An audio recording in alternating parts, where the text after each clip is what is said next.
اعوذ باللہ من الشیطان الرجیم بسم اللہ الرحمن الرحیم۔ 8ویں جماعت کے عزیز طلباء و طالبات، السلام علیکم ورحمۃ اللہ وبرکاتہ۔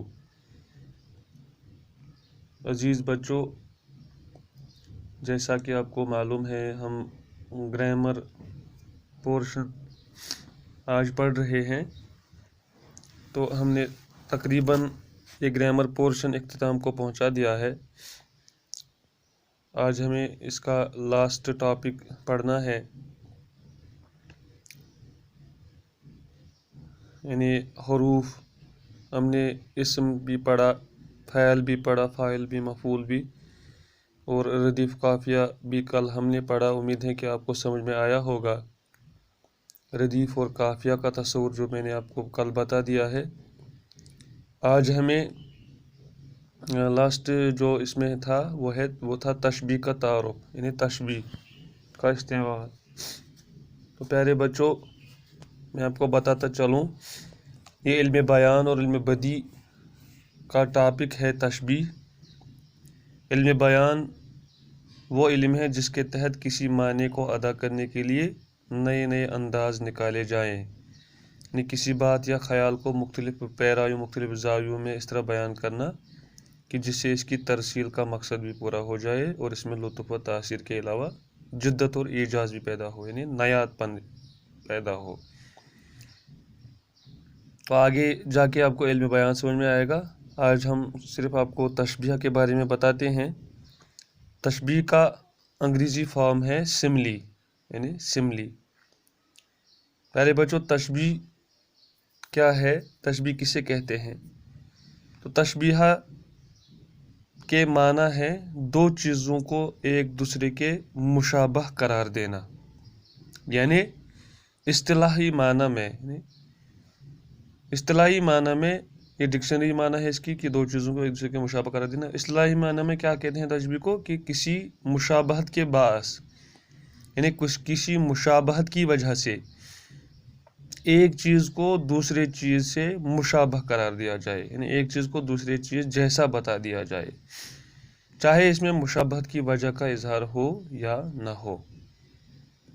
یہ تشبیہ کسے کہتے ہیں؟ دو چیزوں کو ایک دوسرے کے مشابہ قرار دینا، دو چیزوں کو ایک دوسرے جیسا بتا دینا، دو چیزوں کو ایک دوسرے جیسا بتا دینا، یا اصطلاحی معنی میں کسی مشابہت کی وجہ سے، یعنی کوئی مشابہت اس چیز میں ہو، اس مشابہت کی وجہ سے ہم ایک چیز کو دوسری چیز جیسا بتاتے ہیں، یا ایک چیز کو دوسری چیز جیسا مشابہ قرار دیا جاتا ہے، پھر چاہے اس میں مشابہت کی وجہ کا اظہار ہو یا نہ ہو۔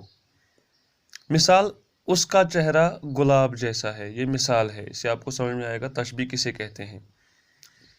یعنی اس کا چہرہ گلاب جیسا ہے، یعنی آپ کا چہرہ گلاب جیسا ہے، یعنی آپ کا چہرہ گلاب جیسا ہے، مطلب کیا ہے؟ یعنی اس میں گلاب جیسی شوخی ہوگی، گلاب جیسی رنگت ہوگی، یا شوخی ہوگی یا رنگت ہوگی، یا نرمی پن ہوگا یا ملائم ہوگا، اسی وجہ سے آپ کے چہرے کو گلاب جیسا بتا دیا ہے۔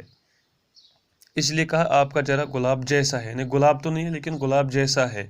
تو گلاب سے تشبیہ دی ہے، اس کو مشابہ کہتے ہیں، اسی کو تشبیہ کہتے ہیں۔ تشبیہ کا عنصر کیا ہے؟ کہ وہ گلاب جیسا، یعنی کہ یا تو نرم ہوگا یا شوخی پن اس میں ہوگی، یعنی اس میں چہرہ مشبہ ہے، یعنی چہرہ کیا ہے؟ مشبہ ہے، جس کو دیا گیا ہے۔ گلاب مشبہ بہ ہے، یعنی گلاب جس کے ساتھ تشبیہ دی گئی ہے اس کو مشبہ بہ کہتے ہیں۔